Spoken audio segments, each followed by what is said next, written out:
राष्ट्रवादी काँग्रेसमध्ये झालेली फूट आणि त्यानंतर तयार झालेले दोन गट हे महाराष्ट्राच्या राजकारणात सतत चर्चेचा विषय ठरत आहेत।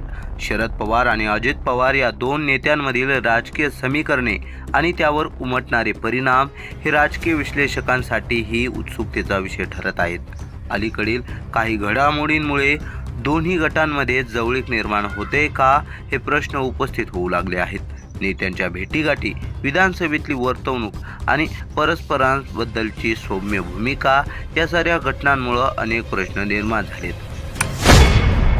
काय घडतंय ज्यामुळे अजित पवार आणि शरद पवार एकत्र येतील याच्या चर्चा उठल्या। एकमेकांवरील सौम्य भूमिका आणि सहकार्य याचा अर्थ काय आहे? खरंच शरद पवार आणि अजित पवार गट एकत्र येणार का? आणि असं झालं तर याचा राजकारणावर काय परिणाम होणार जाणून घेऊयात आजच्या व्हिडिओमधून। त्याआधी आपल्या चॅनलला सबस्क्राईब करायला विसरू नका। राष्ट्रवादी काँग्रेसमध्ये फूट पडून दोन गट झाले, पण अलीकडच्या काही घटना बघता दोघांमध्ये दुरावा कमी होत असल्याचं चित्र आहे। भविष्यात दोघेही एकत्र येतील असं आत्ताच दाव्यानं सांगता येत नसलं तरी त्यांच्यातील जवळीक वाढत असल्याचं जाणवत आहे। त्यामुळंच अशी चर्चा सध्या होऊ लागली आहे।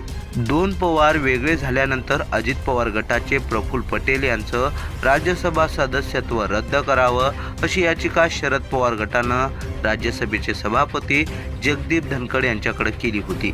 त्यावेळी वंदना चव्हाण आणि फौजिया खान यांचं राज्यसभा सदस्यत्व रद्द करण्याची याचिका अजित पवार गटाकडून करण्यात आली होती। मात्र यावर कोणतीही कारवाई पुढे करू नये असं पत्र दोन्ही गटांनी दिलं आणि त्या आधारे दोन्ही याचिका धनखड यांनी निकाली लावल्या। एकनाथ शिंदे शिवसेनेतून बाहेर पडल्यानंतर उद्धव सेना आणि शिंदे सेना यांच्यात ताणतणाव आजही कायम आहे। हे दोन्ही नेते एकमेकांकडे पाहणं देखील टाळतात। शरद पवार आणि अजित पवार हे ठाकरे शिंदेंप्रमाणे एकमेकांवर सडकून टीका करताना दिसत नाहीत। वसंतदादा शुगर इन्स्टिट्यूटमध्ये जयंत पाटील यांची भेट झाली। त्यात ऊस शेतीमध्ये AI तंत्रज्ञानाच्या वापरासंबंधित चर्चा झाली। तिथं अन्य काही जणही उपस्थित होते। या भेटीत राजकीय चर्चा काही झाली नाही। या भेटीचे चुकीचे अर्थ काढू नका असं अजित पवारांनी सांगितले। मात्र या भेटीमुळे तर या दोन पक्षांमध्ये जवळीक निर्माण झाली आहे का अशी चर्चा वाढू लागली आहे। पुण्याच्या वसंतदादा शुगर इन्स्टिट्यूटमध्ये नियामक मंडळाच्या बैठकीसाठी शरद पवार, अजित पवार, जयंत पाटील, वळसे पाटील हे नेते शनिवारी गेले होते। त्यावेळी अजित पवार आणि जयंत पाटील यांच्यात बंद द्वार चर्चा झाली। त्यानिमित्त दोघे जवळ येत असल्याचे स्पष्ट संकेत मिळाले। विधिमंडळाच्या चालू अधिवेशनात दोन पक्षांचे बडे नेते मंत्री एकमेकांसोबत बरेचदा जेवण करताना दिसले, असे विनोद करताना दिसले। छगन भुजबळ, जयंत पाटील, दिलीप वळसे पाटील, जितेंद्र आव्हाड यांच्यात संवाद असल्याचं स्पष्ट दिसून आलं। उद्धव सेनेचे आमदार शिंदे सेनेच्या मंत्र्याकडे काम घेऊन फारच अभावाने जातात। इकडे अजित पवारांच्या मंत्र्याकडे शरद पवारांचे आमदार अगदी सहज जाऊन काम करून आणतात।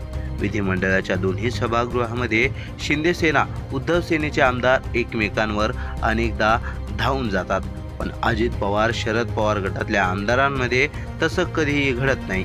माध्यमांशी बोलताना सेनेच्या नेत्यांमध्ये जी कटुता दिसते ती राष्ट्रवादीच्या नेत्यांमध्ये दिसत नाही।